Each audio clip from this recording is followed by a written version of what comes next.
அவனை சந்திப்போம். பிறகு நமது கழகத்தை பற்றி சிந்திப்போம்.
I am sorry. என்ன போல பலரையும் மனசு இதுக்கு அதுக்கு ஏற்கவத்தான் இந்த ஏழைய கடவுள் படைத்தா. எனக்கு காசு போன என தெரியல, எனக்கு காசு போன என தெரியல.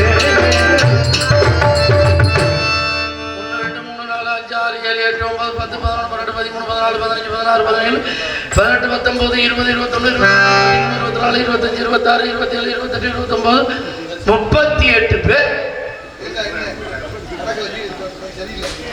கவிராஜ் என்ன பேச்சு பேசிட்டாங்க. உலகம் இந்த வழியெல்லாம் போதும், மனிதன் திருந்துறாங்களா? இந்த ஆளை யாரையா பொதுநலவாதியா இருக்க சொல்றது? பொதுநலவாதியாவே இந்த உலகத்துல இருக்கக்கூடாது. அப்படி பொதுநலவாதியா இருந்துட்டா ஒண்ணும் குண்டுல அடிபட்டு ஜான், இல்ல அருவாள்ல வெட்டுப்பட்டு ஜான். வந்தம்மா, நாடகத்தை அடிச்சோமா, சம்பளத்தை வாங்கணுமா, பொண்டாடி பிள்ளைகிட்ட காசை கொண்டு போய் கொடுத்துட்டு குழுக்காரன்ட்ட வாங்கின கடன் எல்லாம் கட்டணுமா. சூரியன் வருதோ இல்லையோ அவங்க வந்து உட்காந்துக்கிறாங்க திண்ணையில. அவ்வளவு இம்சை. ஆனா எல்லாத்தையும் எழுத்து பேசிப்பெல்லாம் கவிராஜை மட்டும் எழுத்து பேச முடியாது. அவர் சொல்றது பூரா உண்மை. மனுஷங்க எப்படி இருக்காங்க, எப்ப திருந்துறது? இவர் வந்து எங்களை திருந்துறாராம். புராணம் புராணம் ஒப்பம் தன்னானே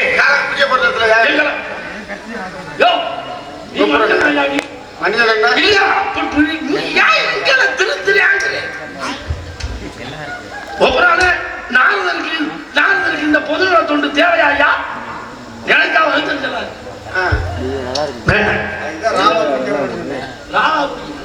நான் தண்ணி சாப்பிட்டு பாத்திருக்கியா? எத்தனை நாள் ஆச்சு? 28 நாள் ஆகுது. தெரியுமா உனக்கு? நான் தண்ணி சாப்பிட ஆரம்பிச்சேன்னா கதை வேற கதையா போயிடும். நான் இவ்வளவு பெரிய பொய்ய சொல்றது கேட்டுக்கிட்டு உட்காந்துருக்கேன். நீங்க எல்லாம் மனுஷங்களாயா? நீ இப்பதான் காசு கொடுத்து விட்டேன்னு சொன்னீங்க. 210 ரூபாய் காசு கொடுத்து விட்டேன். உனக்கெல்லாம் நான் கொடுத்து விடல. உங்களுக்கு கொடுத்து விட்டேன்னு சொல்லல. நான் சுயநலவாதி. எனக்கு மட்டும் தான் இன்னைக்கு மட்டும் கொடுத்து விடல. என்னமோ கடை ஓசியிலே வருவதை உல்லாசமா சாப்பிடுகிறது. இவர் சொல்றாரு ரோஜில குடிக்கிறவனா இவர் வந்து மதுக்கடை இருக்கக்கூடாது, எதுவுமே இருக்கக்கூடாது, மதுக்கடை இருக்கக்கூடாது. ஒப்புறானே நிறைய பேர் செத்தே போயிடுவான். மதுக்கடை இல்லாட்டி ஒரு பசு ஓடாது ரோட்ல. குறுக்க படுத்துறவன் கழி பிராந்தி கடை மட்டும் ஒளிஞ்சிச்சுன்னா இந்த ஆள் வந்து நமக்கு புத்தி சொல்லிக்கிட்டு இருக்காரியா. சிறுசு பெருசாகும், காயெல்லாம் சிறுசெல்லாம் பெருசாயிடுச்சான். சொரக்காய் வந்து கத்திரிக்காய் அப்ப சொரக்காய் மாதிரி இருக்கு. யாரு சொரக்காயா கத்திரிக்காயான்னு கேட்டா கடையில கேட்கறவங்க அவனுக்கே தெரியல. என்னமோ என்ன அளவோ எல்லாமே இப்ப பெருசா வருது. ஒண்ணும் சொல்லவே முடியல. அவர் வரட்ட அவர்கிட்ட பேசி நான் தான் ஒத்து வருவேன். உங்கள்கிட்ட பேசினா நீங்க யுத்த தண்ணி சாமான தூக்கி எடுத்துருவீங்களா? ஆண்டவன் உங்க தலையில எழுத